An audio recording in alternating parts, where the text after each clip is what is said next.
Hello and welcome to the ADK Rock and Metal channel. My name's Andy and I'm very pleased to be joined by the guys from Elderseer. Hello.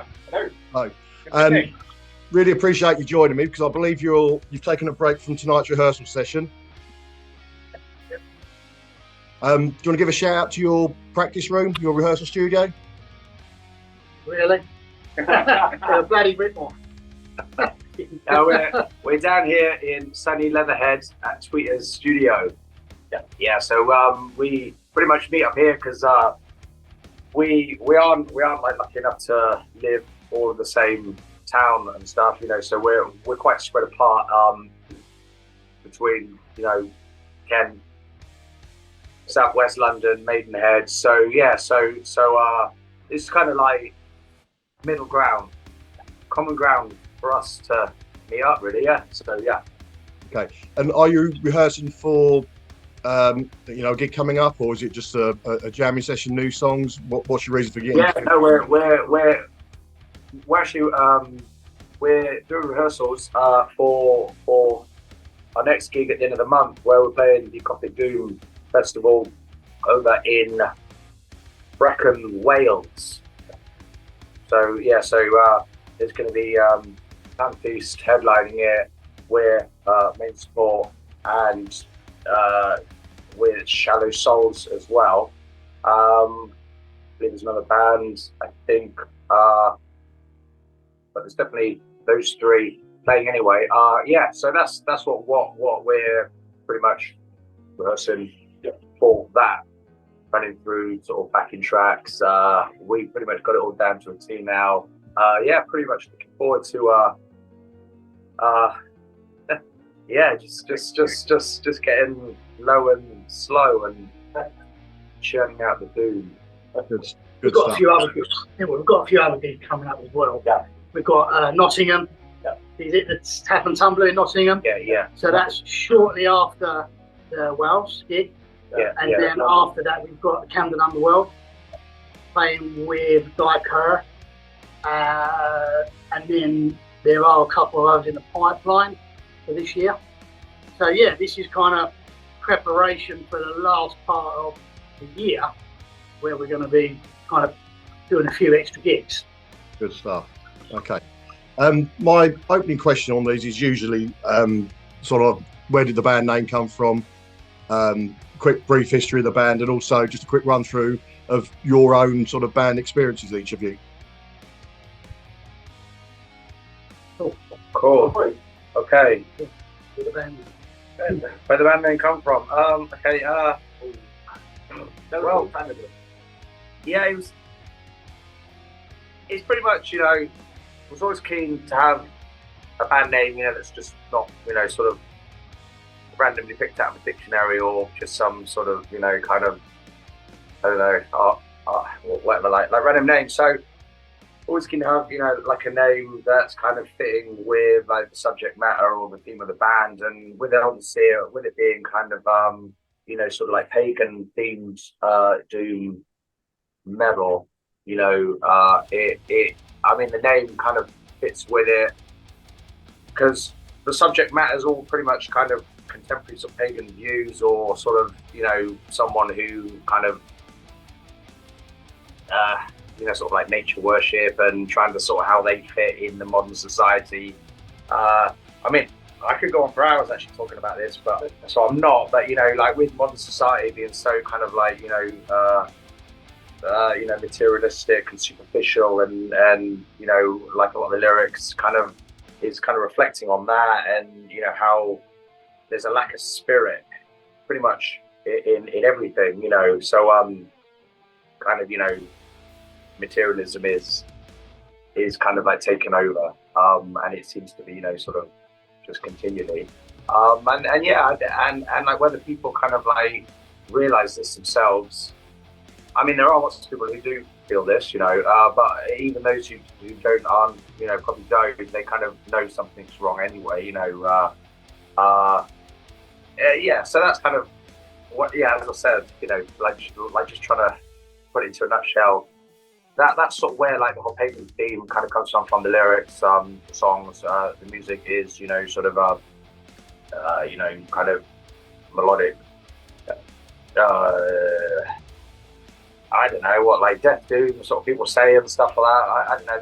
There's sort of it's kind of black and doom. There's there's lots of melody in it.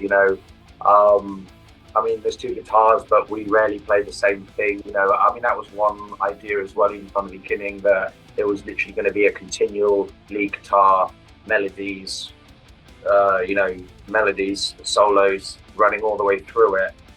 Like the rhythm guitar sort of keeps, kind of like gives it that girth. The bass and the drums kind of, just feel like the ground, the backbone of it rolling. So it's kind of sort of. It's kind of unique, though, isn't it? That you've got two guitars that don't play the same thing, and you've got both going off on their own journey as such, and that's kind of, I think, what makes Elderseer a little bit different to everybody else, especially right now. Yeah, I think the name certainly, conjures up what sort of music you play, which is always something I look for. You don't want too much ambiguity, and you read a band name and you think, what are these guys like, without having to check them out. I think you've got a pretty good idea what Elderseer are all about just by the name and the logo. And well done for getting the word girth in the interview. That's a first. I was thinking the same thing actually. Yeah. So Barry, I guess you started the band and sort of drew other other guys in. But what's the sort of, when did it form, and who's been with you since the beginning, if anybody? I mean, like kind of originally, probably sort of going back to 2015, probably kind of figured. I mean, I kind of played with the idea of it was just going to be like a one-man band. I mean, kind of around the time. I mean, it seemed to be quite popular. I guess it kind of like still is, because like the whole logistics of trying to get people in the band and rehearsing, and everyone who does it knows it's difficult, So, but yeah, I kind of, that was like the initial idea, but kind of, I sort of missed the whole, like the whole, what's the word, like compadreship or something, like getting together with a bunch of like-minded guys, playing the music, also the gigs as well, because that's something that's a challenge for one-man bands, so I kind of like thought, let's form a full lineup around it.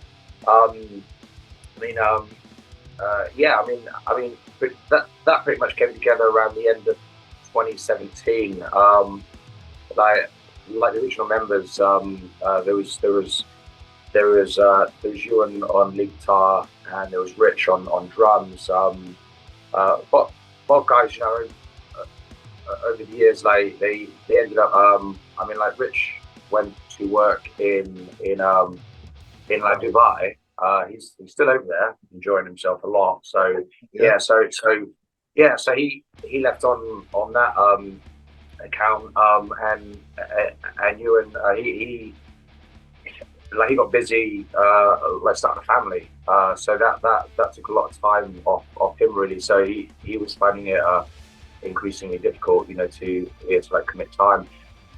So we did sort of go through a period which kind of like coincided a lot with COVID as well. So it added kind of like sort of lacking the full lineup, along with the whole COVID thing. It kind of really changed a lot of things. Trying to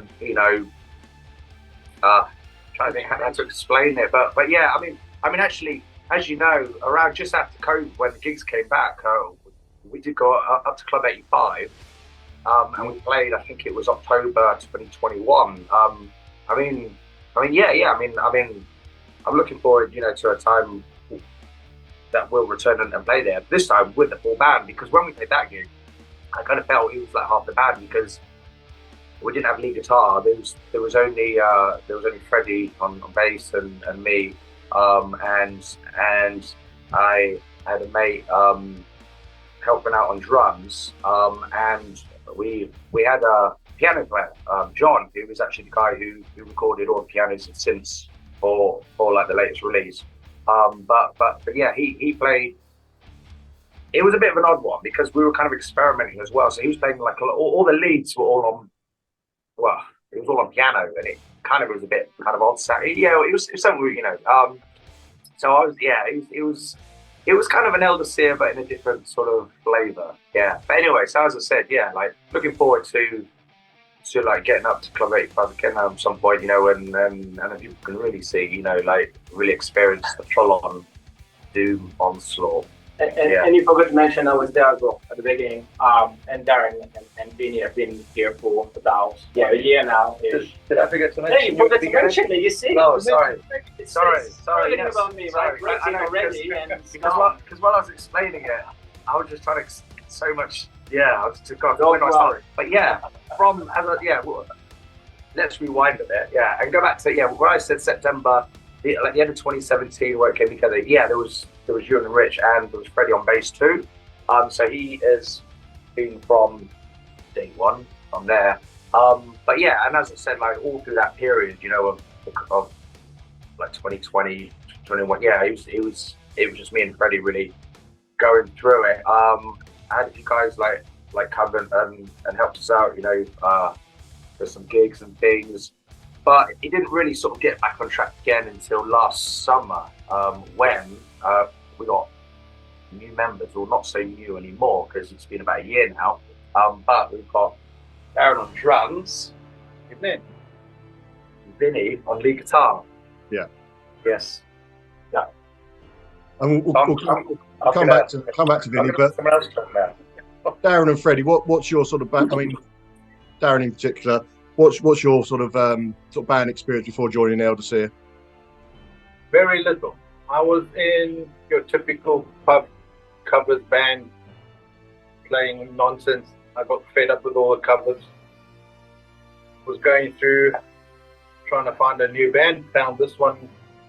The Doom thing just sounded amazing to me. I got hold of the band, asked them if they're still looking for drummers. They said, yeah, fine.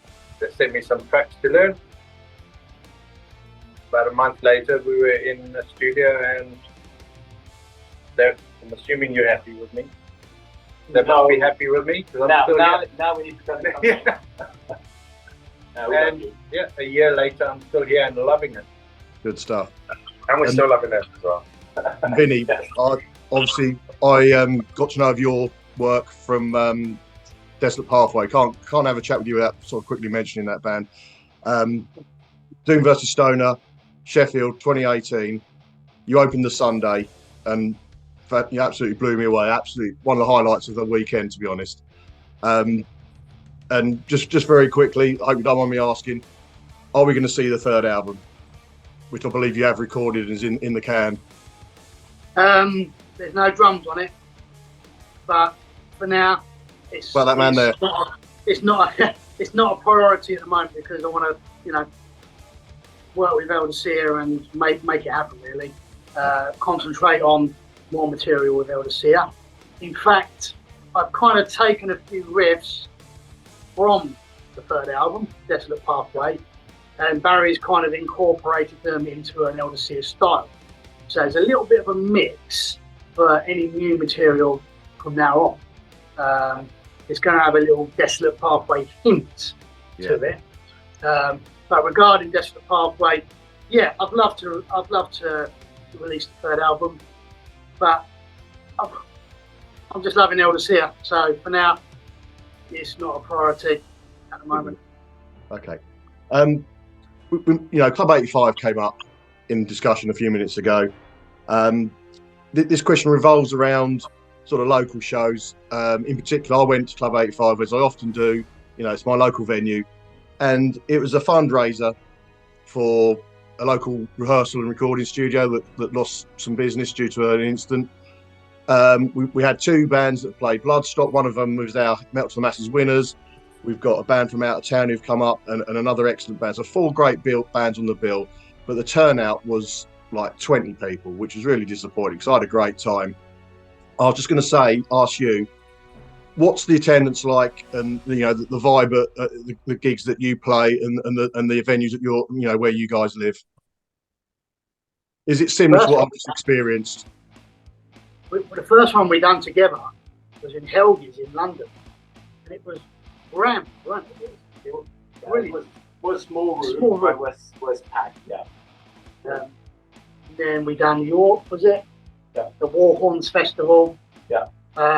Generally, the festival was a little bit quiet, but I would say 100, 150 people there. Yeah. Yeah, it's always difficult to bring people to gigs like gigs now. So before COVID, we had a few more, but recently, I mean, over the last year, we've really been focusing on getting everything tied up and drums and keys and digitals back together. So we haven't been doing too many live, but we're going back on the road now for the next couple of months. So we'll give you more feedback then. Yeah. So I mean, festivals and sort of London are almost like a different sort of kettle of fish almost. I'm just wondering if, is there too many bands on the bill? Are the ticket prices, too high? But as I say, perhaps you'd be able to give us more information on that when you do your upcoming shows. Okay. Yeah. All right. Along with your album, came out earlier this year. We as a channel have been very fortunate to review some really excellent Doom releases from British bands.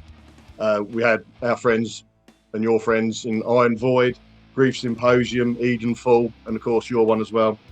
So it's been a great sort of 6 months for UK Doom, and I've been really pleased to be able to sort of review those.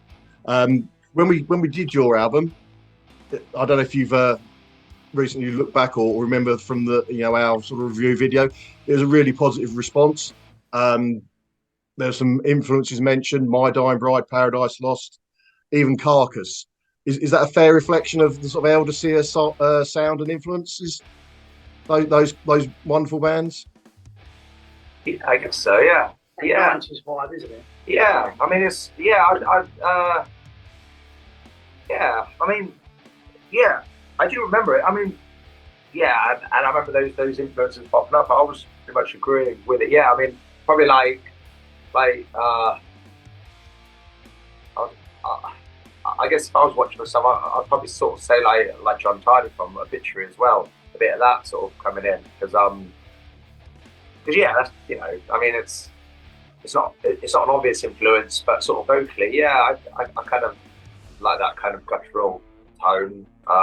So yeah, but yeah, as you say, pretty much I agree with it. Yeah. Well, I think importantly, we're not trying to make it sound like any of those outside. We're not trying to make it sound like any old school. We're just playing what comes up and what we like and working around that. So we're not trying to stick to one specific genre or type. We're really trying to experiment, like I said earlier.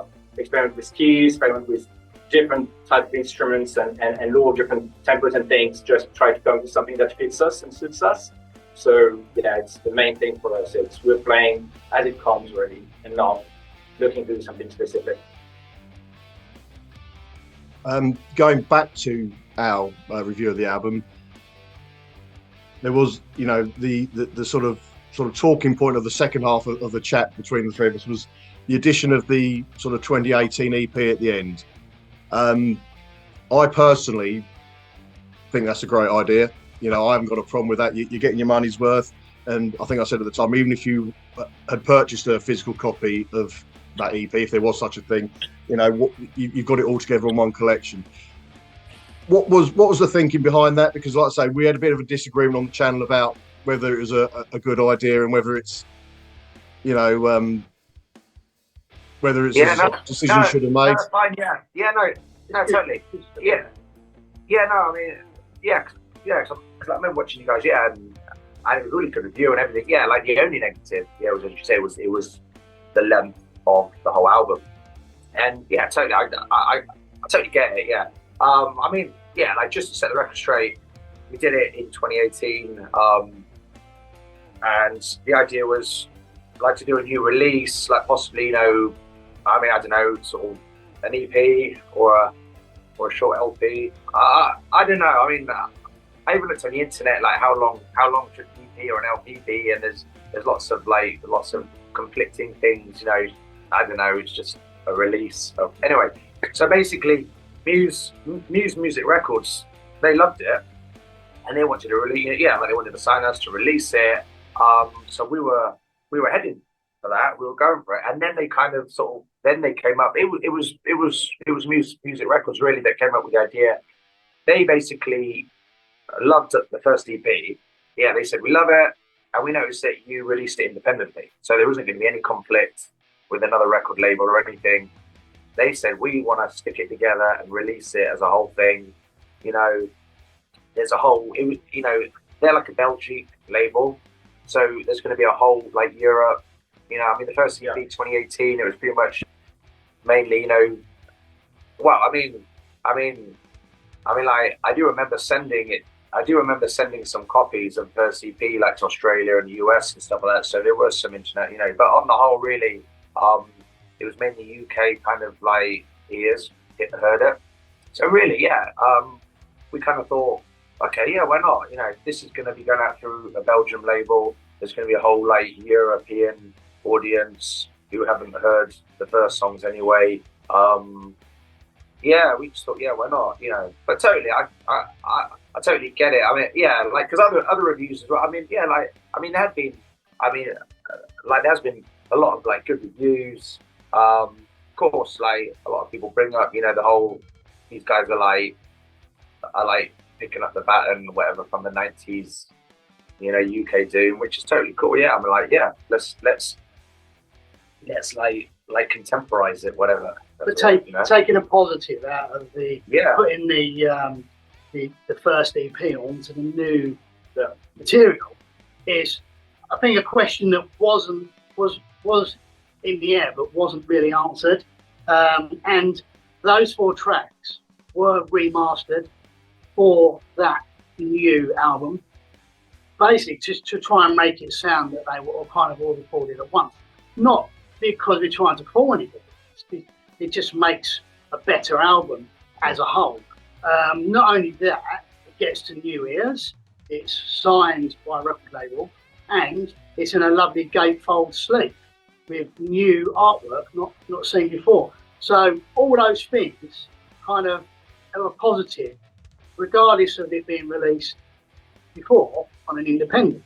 It's basically a whole experience that Elderseer offer, and I hope kind of that shows for the album. Yeah. But yeah, it was remastered. That was a question that came up. I mean, I wasn't aware when I was listening to and making notes for my review. It just sounded like a fantastic hour-long 8-track album. I haven't got the ear to think, oh, this sounds slightly different, or it's recorded at a different time. But you know, the remastering obviously sort of reflected that and helped the transition between the 2 sets of tracks. Okay. Lastly, you mentioned the gigs coming up, imminently. Are there any other plans for Elderseer for the latter half of 2023, early part of next year?